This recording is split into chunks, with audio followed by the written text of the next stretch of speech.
días a todas y todos. Mi nombre es Víctor del Arco. Soy antropólogo social e investigador postdoctoral en el Instituto de Ciencias del Patrimonio del Consejo Superior de Investigaciones Científicas en España. Agradezco a la organización del Segundo Congreso Internacional de Interculturalidad y Pensamiento Crítico la posibilidad que me ha dado de presentar mi investigación en este foro. Desde hace algunos años estoy trabajando la temática del patrimonio agroalimentario utilizando un punto de vista crítico y aplicando también para ello una perspectiva de economía política. Lo que hoy quisiera presentarles es una parte de esta investigación que se ha centrado en el análisis y estudio de los alimentos amparados en figuras de especial protección, es decir, aquellos que están producidos bajo el modelo europeo de indicaciones geográficas protegidas.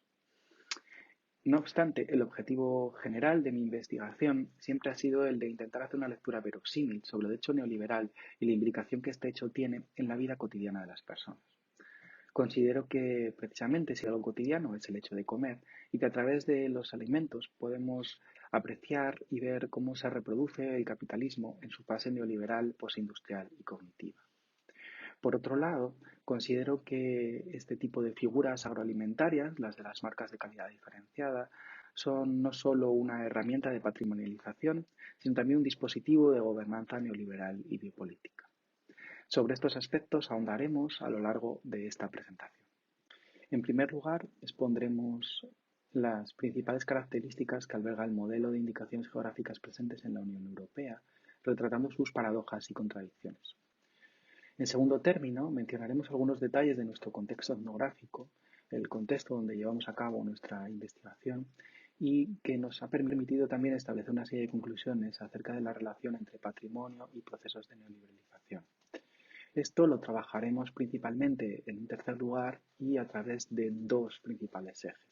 El primero tiene que ver con la forma en que a través de este tipo de figuras marcarias se acaba también contribuyendo a la construcción de unos determinados regímenes de verdad, en el sentido Foucaultiano, y en segundo término en cómo también a través de estas figuras marcarias se contribuye a la expansión de las prácticas de auditoría y por consiguiente de la cultura de auditoría. En último lugar, estableceremos una serie de conclusiones que nos permitirán también comprobar cómo las tramas de sentido que rodean a lo agroalimentario no escapan de la relación o del universo también propuesto por el propio capitalismo en la fase en la que está, ¿no? Neoliberal, postindustrial y cognitiva. Estableceremos también algunas conclusiones alrededor de cómo este tipo de modelo agroalimentario está presentándose o está caminando hacia un cierto colapso precisamente por la pérdida de sentido ontológico que están teniendo estas figuras al verse completamente influenciadas por las lógicas, por las dinámicas del propio capitalismo. El modelo europeo de indicaciones geográficas agroalimentarias es un modelo complejo, pero también es paradigmático, y lo es precisamente por el alcance global que presenta contemporáneamente.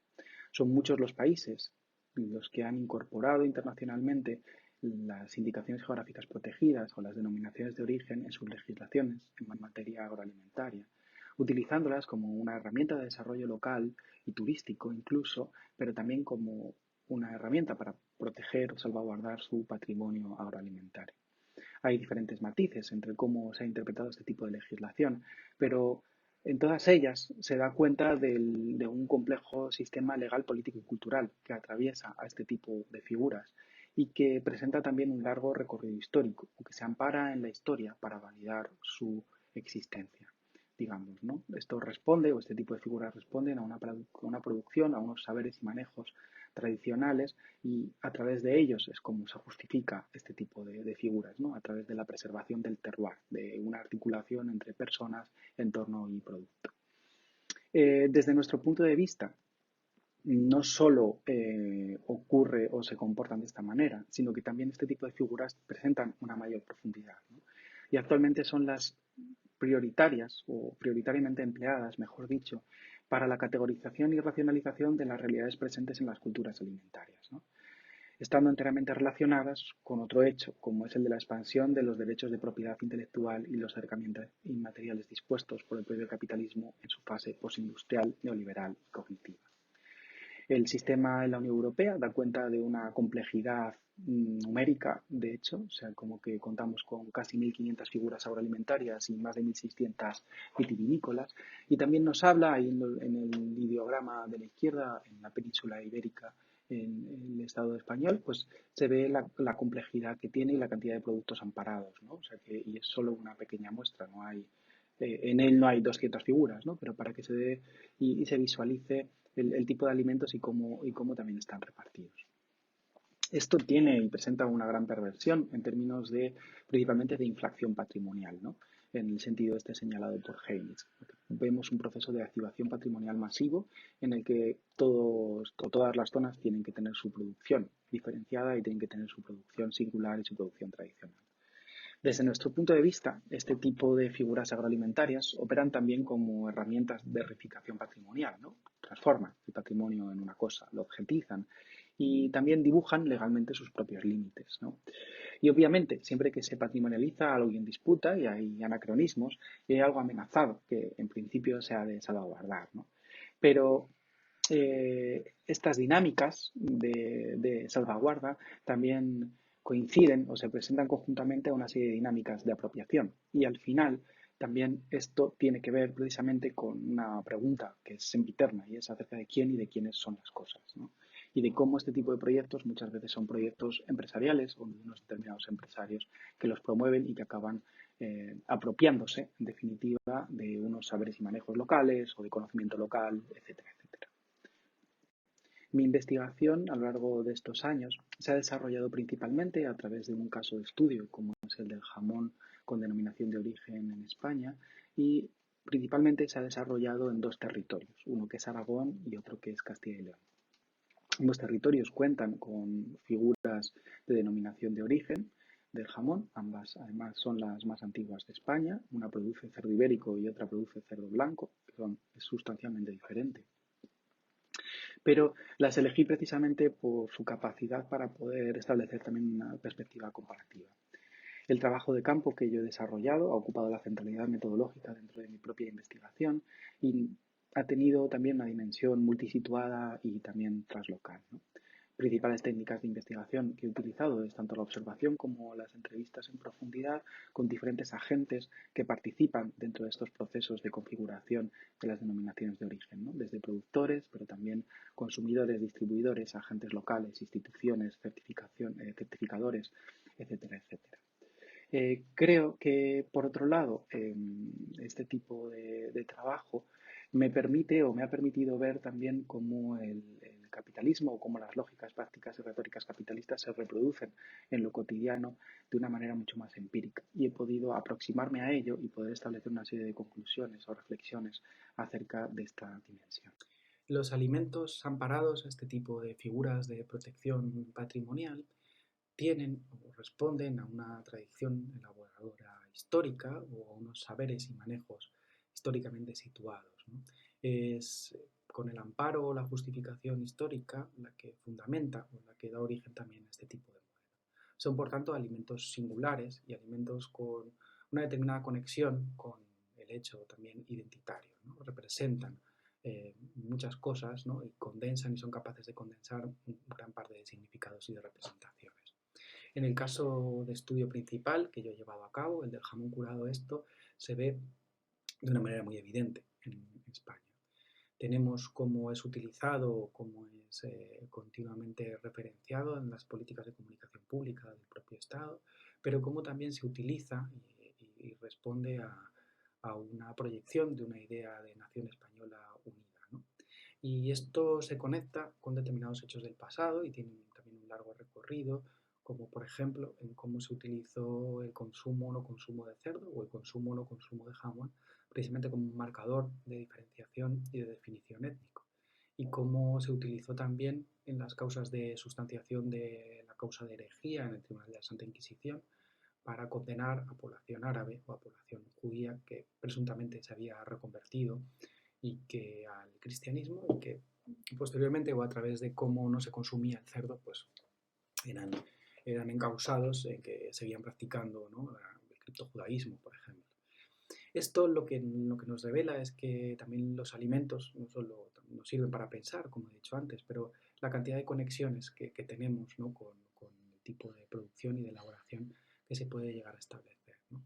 Es decir, el hecho de que se utilice, no se movilice lo patrimonial, que se conecta con esta realidad histórica, y cómo eso se imbrica con una realidad marcaria y con una serie de procesos de neoliberalización, ¿no? Es como una cosa va en paralela o va en camino a la otra. Y aquí tenemos como este tipo de alimentos con un largo recorrido histórico, en los 80 entran en una nueva fase en la Unión Europea, una fase que corresponde mucho más a lo que es el despliegue de una agenda neoliberal, ¿no?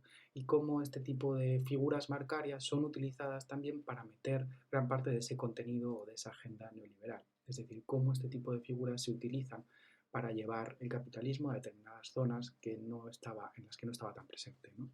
Cómo a través de este tipo de figuras se expanden las lógicas capitalistas y se expanden las lógicas en retóricas y prácticas neoliberales.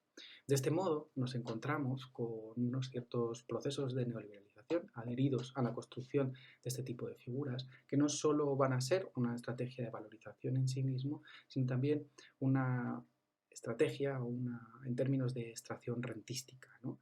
Es decir, consiguen también explotar un determinado bien común, como puede ser incluso un producto singular representativo, añadido a una zona, pero también añadido o adherido al nombre de un lugar, ¿no? Un nombre de un lugar que por otro lado es común. De esta manera lo que nos vamos a encontrar es precisamente esta fetichización, esta instrumentalización para la capitalización de un determinado fin y para lo que son empleados, ¿no? Este tipo de figuras, que funcionan y operan como una herramienta de gobernanza neoliberal, pero también de legitimación de un determinado orden agroalimentario, ¿no?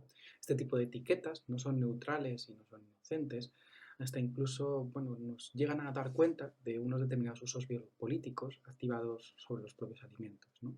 A través de ellas observamos cómo se revinculan, ¿no? Cómo se vinculan lo global y lo local y se imponen también unos modelos de parametrización y estandarización que se inscriben dentro de un sistema internacional de regularización y de también categorización. Esto no es un asunto en sí mismo baladí, sino que también nos lleva a reflexionar sobre cómo el capitalismo en sus prácticas de expansión, a las que antes también me he referido, es capaz de transformar los mundos de la vida, ¿no? Y de transformar también todo tipo de cotidianidades y nuestra cotidianidad alimentaria no escapa a ello.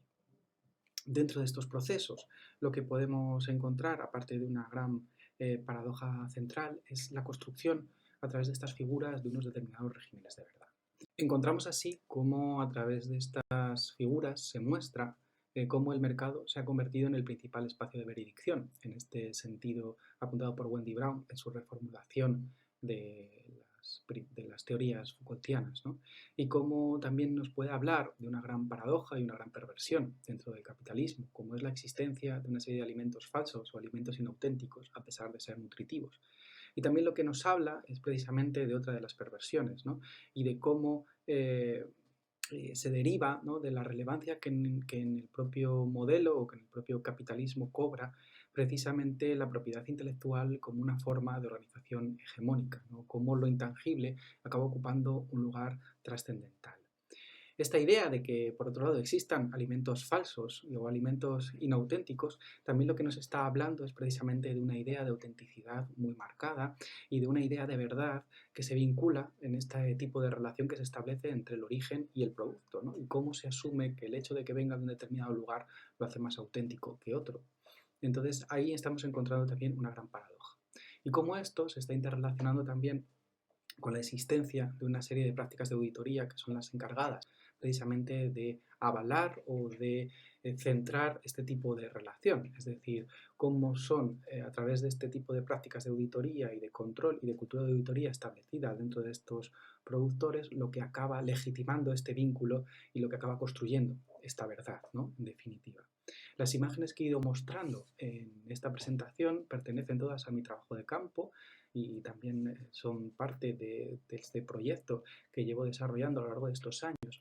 Y lo que nos están diciendo precisamente es cómo estamos hablando de realidades industriales que poco o nada tienen que ver con producciones artesanales o con imaginarios movilizados desde el marketing en torno a ese tipo de producción artesanal, sino que al final también pues, son industrias que están llevando a cabo una relación industrial con el medio en el que viven y en el que están, ¿no? Podemos señalar finalmente cómo las indicaciones geográficas agroalimentarias Es una herramienta y un instrumento de producción de lo local, pero también, ineludiblemente, de difusión de los modelos impuestos desde la propia globalización neoliberal, ¿no? Como figuras jurídicas y formas culturales, presenta una gran polivalencia y diversidad intrínseca, puesto que sintetizan complejos procesos de ensamblaje social, político, económico y jurídico, que son también particulares y heterogéneos, pero que finalmente acaban convergiendo en una tendencia hacia el colapso, que es la que estamos estudiando y sobre la que también estamos reflexionando del propio modelo, y que se sujeta o que se relaciona precisamente con el colapso del propio sistema o del propio modelo del capitalista, neoliberal, postindustrial y cognitivo. Sobre ello podemos establecer ahora, si queréis, un diálogo y bueno, muchas gracias por su atención. Un saludo.